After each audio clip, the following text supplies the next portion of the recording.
Hello, welcome to CX Matters, the webinar powered by Hello Customer. My name is Bram De Vos and I am your host today. At Hello Customer, we help organizations truly listen to their customers.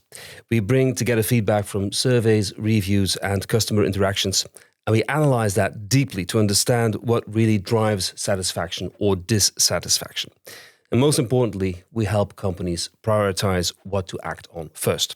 Now, through that work, we've had the privilege of working with many industries, many people in CX, business leaders, what you like. And one thing is clear, our world is changing ever so fast. Everything is becoming faster, smarter, more automated. There's bots, there's online platforms, and we feel empowered sometimes as customers, but sometimes we feel abandoned as well because we've got to find and navigate our own way. So in the middle of all of that transformation, the question that we want to dive into today is, as we are becoming more efficient, as efficiency is the holy grail, as we are becoming more efficient, do we also risk to become less trusted? And that's what we're going to talk about today. I'm joined today by Steven Van Belleghem. For the past 2 decades, he's challenged organizations to think beyond efficiency. He is the author of 6 international best-selling books, including When Digital Becomes Human, Customers the Day After Tomorrow, and A Diamond in the Rough. In his work, he explores how organizations can combine tech and empathy, long-term thinking to build deeper trust with their customers. Steven, welcome to the podcast. Hey, Bram. Good to be here, and thank you for the invitation. Very, very, very welcome. Steven, one of the topics that I wanted definitely to address with you is something I heard you say recently. You were talking about short-term pain, long-term gain. You were talking about the fact that you very often confront companies and leadership teams with the question, are you willing to hurt yourself in the short term in order to establish trust in the long term? Could you expand on that? Could you explain that a little bit? Of course. Every company that invites me, every company that I study, they all have the intention to be customer-centric. And you usually find out when the intention is under pressure, when there's market pressure or when there's a conflict of interest between the customer and the company involved. And those are, for me, the pressure points. Those are the moments that you can really find out if someone is truly customer-centric. Because when everything goes well, it's super easy to be customer-centric. But when things go south, then you prove what you're really worth in that field. So one of my leadership questions is, are you willing to hurt yourself in the short run to gain trust in the long run? Take telcos, for instance. Mm-hmm. I worked with a bunch of telcos in different parts of the world. They all have the PowerPoint slide that tells us that they are customer obsessed, but they also all have sleeping accounts. Sleeping accounts are people who have an iPad somewhere with a SIM card in it, and they forgot about it, but they still pay their monthly fee, and that is hidden somewhere in the not-so-transparent invoice. The customer has forgotten about that. The telco knows. Question, what will you do about that if you are the leader of that telco? Are you going to let them sleep because legally you're fine, you're not doing anything wrong? Or are you going to call them and ask them, how do you want us to proceed? Or are you going to call them and say, we're going to pay you back for the past 2 years because you paid us and we actually didn't provide any When value. hell freezes over, I would rather say. And it goes from non-customer-centric to extreme customer-centric. And you know what the answer is. You know what the choice is that most of them take. And they have the slide where obsessed. They have sleeping accounts and they all let them sleep for reasons I don't need to explain. So they're trying to keep people on board, but just because of that, people are leaving the ship. Mm-hmm. And those moments are important to think about, And a lot of leaders react to that and say, who's so naive? But there are examples of companies who are actually doing that. Like take In-N-Out Burgers, started in California, super successful, known for being extreme customer-centric. And at a certain moment in Texas, they closed down 37 restaurants for the full day. Okay. And the reason was that the quality of the buns, the bread, was at 95%. And you could say, who would taste that? You add meat, lettuce, tomatoes, sauce. I wouldn't taste the difference. Forget about the buns. Exactly. But they're like, we promise our customers 100% quality. So we're going to shut down 37 of our restaurants until we have this issue solved. There was no food safety issue. Nope. It was principle. And then you could say, yeah, but are these guys into making money, or is this some crazy leadership team? The funny thing is, if you study their financials, an average In-N-Out restaurant does about twice the revenue of an average McDonald's. They have the highest margin in the industry, and they're the fastest growing player in the US right now. So the funny thing is, the one that seems to be throwing away money in some naive customer-centric philosophy is actually making a lot of money. Okay, so let's go to that conversation with the telcos again. You've explained that. You've used the hamburger example. I mean, it's quite persuasive. What did they then say? What did the telcos say? Because they have those sleeping accounts. Do you get them to move? Do they do something? Or do they still look at you with this glazed look in their face like, yeah, well, it sounds good, but we won't do it? Well, there are a few actually that, based upon this example and this conversation, decided to change their philosophy. And they went for track 2. We're going to call them and we're going to find out what the customer wants. But already very impressive. It's very impressive, very but the reaction of the customers is shocking. The telcos and me, we have a different interpretation of that. I had a few who called and they said, you know what, the customers, they weren't actually excited when we called. They were like, it's fine the way it is. Just leave us alone. My interpretation is they don't trust the telcos. They think like, yeah, right. Yes. You're now telling me what are you going to sell me? What is going to be the consequence? Yeah. It's impossible that you're going to help me out without having any gain for yourself. So there's a trust issue. And because of that, that conversation completely blocks. Yeah, I can imagine. Another concept that I heard you talk about was the concept of micro ROI negative. What is that? I'm a big fan of doing micro ROI negative things that have a positive impact on your overall ROI. So there's no question about the goal of a company. You need to make money, and the more, the better. I'm a big fan of that. But sometimes you need to do things that cost you money to leverage that macro result. And the problem is that in organizations today, every euro that they invest instantly has to bring more money. And that's the mistake.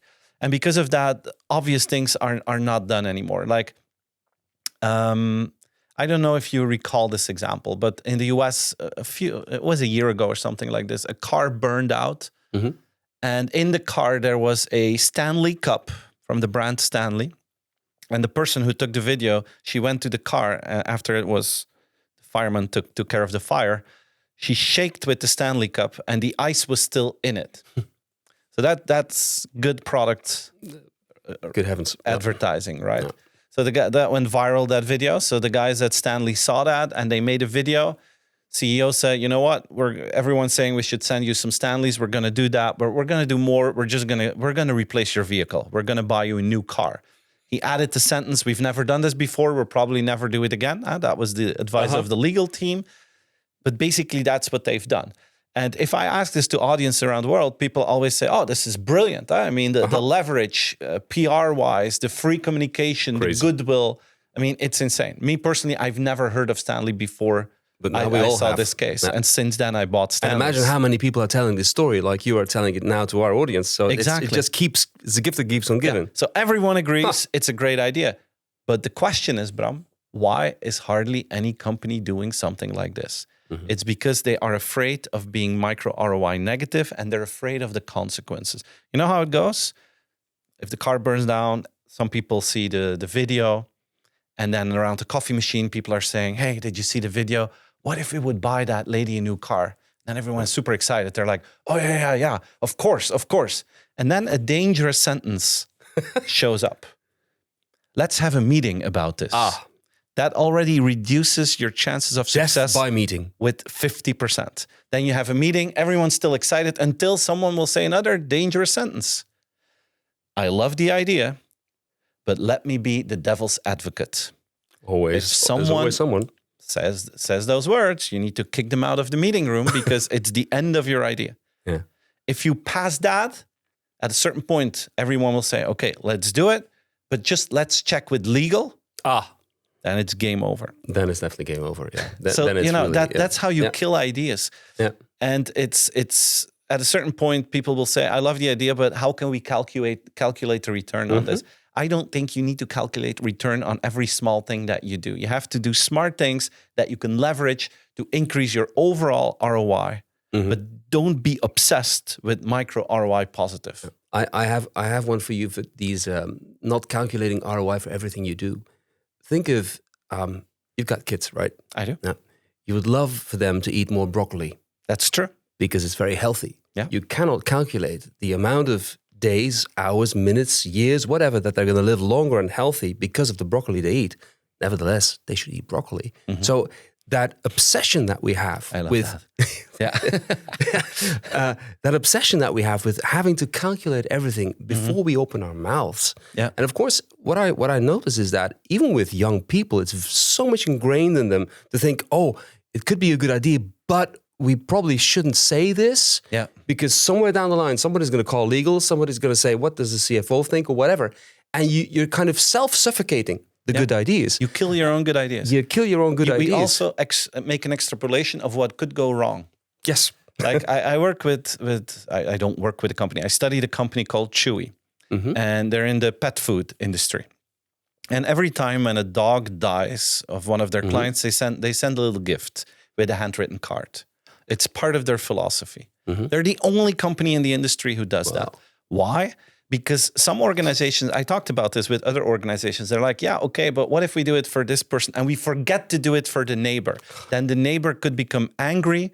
Right. You know, it's probably safer not to do anything, you know, just let's not get into it because we're going to make a mistake and it's going to be bad for us. It's going to backfire. It's going to, so we're so afraid that we will forget someone, that we kill a great idea. Yeah. It's also that thing that you said once about 95%, 5%. Like, you know, maybe indeed something will go wrong in 5% of the cases, but if we avoid that, we won't do something good in 95% of the cases. It's the same kind of reasoning, isn't it? It's the same kind of reasoning. And I love the idea of the broccoli, but just think about raising children in general. I mean, businesses are so obsessed with data now, and data has its good points. Let's not argue about that. But we forgot about the power of intuition. Like when you have children, right? I do, yes. When you raise your children, you have to take decisions every single day. Yes. How many of those decisions are data-based and how many of those decisions are intuition-based? Most of them, if not all, are intuition-based. And then what you do is, it's the typical Daniel Kahneman reasoning, then you look for facts that we corroborate with what you've already intuitively decided. Yes, you're looking for certainty. Yeah. But it's one of the things that intuition. I totally believe in. If you look at, you know, for everybody watching or listening now, I invite everybody to look at their own lives and see at the important junctures in your life, the important decisions you've made, like, you know, the spouse you are with or whatever.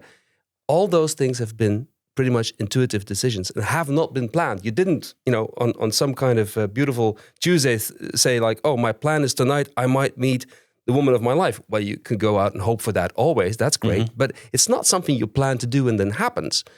And yet when we are in a company, very often we tend to do the reverse. We tend to want to do things that are completely certain, that are riskless, nothing can go wrong, and only then we're doing it. And what happens? We end in blandness. Yeah, we end in mediocrity. Can I reveal where we're recording this, in which city, amazing city in the world? You can. You have permission. This is in Schelle. It is indeed. One of our top Belgian companies is based in Schelle, which is Studio 100. Do you remember the moment when the founders of Studio 100 that they wanted to start with theme parks? Their first theme park was a park close to the Belgian coast, at the Belgian coast. They had big consultancy firms studying that business case. You know what the verdict was when they wanted to buy that theme park? The verdict was, this is a very bad idea because you're only focused on the Flemish market. You buy something that is at the furthest point in Flanders on 50% of the grounds surrounding your park are in France. You have zero awareness in France. Plus, this park is so old, you will have to renew it. It's going to cost a lot of investments. And it's crazy to think that someone from Hasselt will drive 2 hours to go to your old school park. So we highly recommend you not to buy it. because all the facts speak against it. Yeah. Now we're 20 years later in time. I think they have 7 or 8 parks. The one that they should not have bought is the most successful one. And it's because the 2 founders said, okay, we see the facts, but we really would love to have a theme park. We'd and love to do it. This is the only one available. So we're going to buy it and we'll take care. We feel that we can do something with that. We believe in our own force to make a difference. And I think this is something that you sometimes have to do as a leader. Just believe in your own strength and your own vision, and then do everything within your power to move forward. And if you tie that to, the digital world that we live in, where everything is getting automated, is becoming more and more frictionless, which is good, right? Do you think that there is a risk that we are ending up with something so mediocre that all companies will look the same? Unless you can inject, again, a little bit of autonomy again, a little bit of originality, a little bit of guts in there? I fully agree with that, Bram. I think the one thing that technology is really good in right now is turning great service into a commodity. It will be accessible for a 1-person company or a 1,000-person company at the same level of price or similar. The 1-person company will be able to program it, him or herself, with easy-to-use tools. So it will become a commodity. The moment when something becomes a commodity, it loses its value. We've seen this in the past. My parents had a photographer store. People had to choose back then. Are we going to buy a Kodak film roll of 12, 24, or 36? So if you went on holiday and you bought 1 roll of 12 pictures and you went on holiday for a week, you could take a picture and a half per day. So you were very selective about those 12 pictures. Today, the value of an individual picture is 0.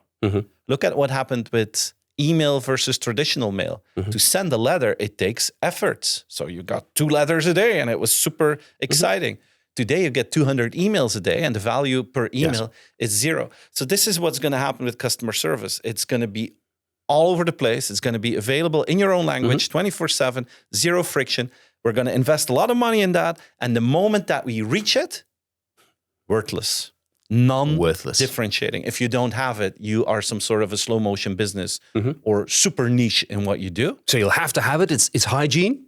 You have to have it. But it will not be the differentiator in business. So what would you recommend to companies, people who are aware of this, who know this, who accept this, who say, okay, we need to embrace the possibilities, but we don't want to lose the edge. We want to be different.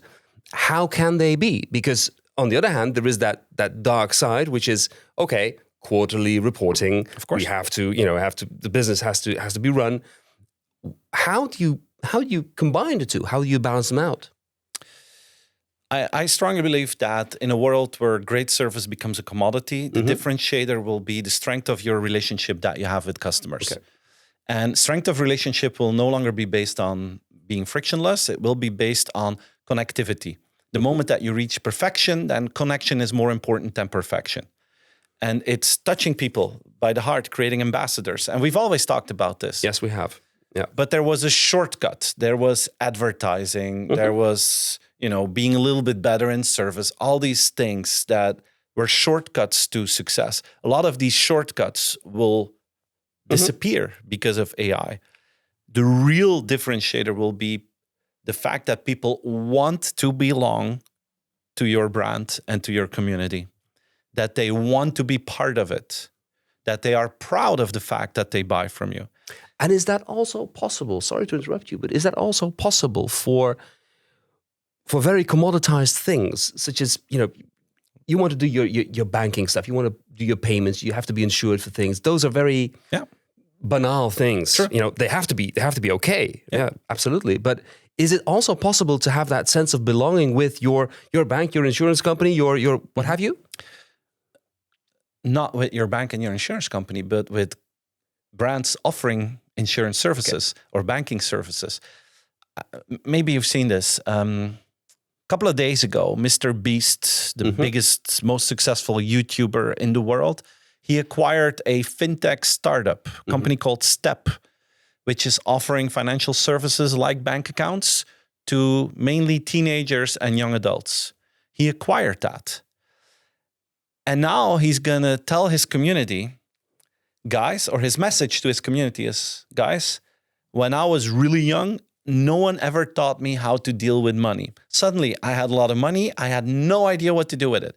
I'm going to make sure that that does not happen to you guys. So one of my new missions is to educate you in terms of financial knowledge. Trust me. Exactly. And they do. And already. because of that, I need a tool. I just bought something, become a client there, and I'm going to help you to be financially successful. He has 450 million subscribers on YouTube. That's almost as much as this podcast has. It's very close. It's very close. But it's almost as many people as we have in Europe. Imagine he goes to mobile. Yeah. Imagine he goes to insurances. Yeah. And this is what we're going to see. People will no longer buy just from brands. They will buy from communities. Or they're going to look for the cheapest alternative in the market. Okay. I get that. I understand that. And we're talking about Mr. Beast. I mean, he is a beast. He is the biggest. It's incredible. Now, you are also helping companies that are not Mr. Beast at all, that are old, that are still doing great business, but that do something ancient, and they're trying to do it as well as they can. How can they take a little bit of that and apply it to themselves? Because they cannot turn themselves into Mr. Beast. No. What do you recommend for them? It's going to be the evolution from selling products to people to becoming a partner in life for people. The question will no longer be, how can I sell as many products as possible? The question will be, how can I educate my community? Because that's how you need to think. How can I educate my community in creating more value in their lives? And how can I contribute to their success? And that's a different starting point. If a bank starts to think, okay, how can I contribute in the success of entrepreneurs? They're saying that, huh? Yes, they are. But how can they really contribute to the success of entrepreneurs? As a starting point of the conversation, that's different than, do you need a loan? I have an investment opportunity here for you. That's starting from the products. And that will be more and more difficult if you don't have that connection.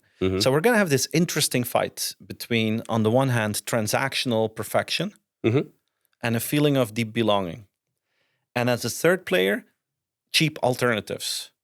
Because reality is that the effort to look for a cheap alternative for the consumer will drop to zero as well. We're always talking that companies have AI as a superpower, but me, the customer, of course, I have that same superpower now. We are being empowered. Exactly. Yes. So to come back to the telco example that we started with, what if I have my own AI agent and I tell it, you know what? You can change provider as often as you want. I just want to have good connectivity and I want to have the cheapest option anywhere where I am in the world. With eSIMs, the barrier to change is close to zero. And I have a system that works while I am sleeping to give me the best deal. I mean, I don't care which provider I'm with at a certain point, as long as it gives me what I need. Of course. So that's the option 3 that we're going to see. And that's going to be the challenge for a lot of those more incumbent companies, that they are not disrupted by cheaper players. Do you think it's possible for them to find an answer? Because the way that you present it is, it's like extreme disruption. And I think it's also a fantastic challenge for those incumbent players to reinvent themselves. I mean, I remember you publishing your first book, The Conversation Manager, when you were talking about something that those incumbents didn't want to have anything to do with. Right. Everything social media. Well, look at them now. Exactly. Right? So things can change, but will they be fast enough? Because Mr. Beast is going fast, and the people that look like him or are like him who have these audiences are much faster than the incumbents, of course. Absolutely. It's and I think this is different than 2008 when social media popped up. You had to convince companies that it was valuable for them. Yeah. Today, you don't need to convince anyone that AI is going to create opportunities and it's going to create disruption at the same time, and that it's every company in the world and every part of that company that is being touched upon. So there's a big difference now. So companies are investing, companies are setting up projects. So I'm seeing a lot of things happening. The challenge at this point is that today everyone is really obsessed with the efficiency part, productivity part. And we tend to forget that the customer has that superpower as well, and that their behavior is changing faster than that of the incumbents. And that's going to be a field of tension because we're so excited about increasing the bottom line, maybe getting rid of some FTEs, but we have to make sure that we understand how to bring value to that customer at the same time. And keep that old adage alive, that trust is key. When you talk about belonging, you're talking about trust, you're talking about these vectors of communication that need to be in place. And the race towards more efficiency, I understand it fully. I see it. Too. I apply it in my own company for sure. Of course. But at the same time, you do not want to lose that edge, that kind of pattern, that rhythm, that personality that customers want from you, because they can find things anywhere, right? Sure. So one last thing that I wanted to touch upon is your metaphor that you used of the doorman and the elevator boy. Okay. I think that it's such a great image. I think it's going to resonate with our listeners and our viewers. So could you explain that? Of course. It's a discussion about which jobs will disappear because of disruption and AI and automation, right? One of the number one examples of jobs that disappeared because of automation is the job of the elevator attendant. Like in the 1930s, if you lived in New York and you were an elevator attendant, you were the cool kid in town. Everyone was jealous of your job. Then they invented the automatic elevator, and by the 1970s, there were no more elevator attendants in the world. And then people say, when automation comes in, the human disappears. And we use the example of the elevator attendant. And I get that. But I was thinking, we also have automated doors in hotels. They work perfectly. There's a little sensor, you approach it, and the door opens, and it's like a 100% hit rate. But we still have doormen in place. Why did the elevator attendant disappear, and why do we still have doormen? It's because the doorman brings more value than just opening the door. It's security, it's trust, it's human service, it's welcoming, it's helping people physically. If they went shopping and they have a lot of bags, the doorman can help them to take the bags inside. They can park the car for you. So there's a lot more to it than just opening the door. And this is, for me, an interesting discussion that a lot of companies should think about. Who are our elevator attendants? Who are the doormen? And what can we do to make sure that the doormen bring enough value so that people appreciate it? And this is something that I feel is very important. A lot of companies talk about keeping the human touch in the age of AI. But I think in the past 10 years, the definition of the human touch was making sure that we had a physical human in place. That's not going to be enough anymore. The bar for humans will be higher because automation will be really good.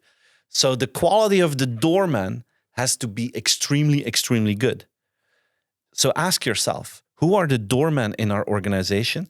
And what value do they bring besides just being there physically? How can they bring value to customers is a crucial question. Thank you so very much. I believe you're writing a book on that very topic, right? I am. Yes. When is the book going to be published, Steve? It should be published by the end of October. I'm in the writing process right now. I'm working on chapter 4.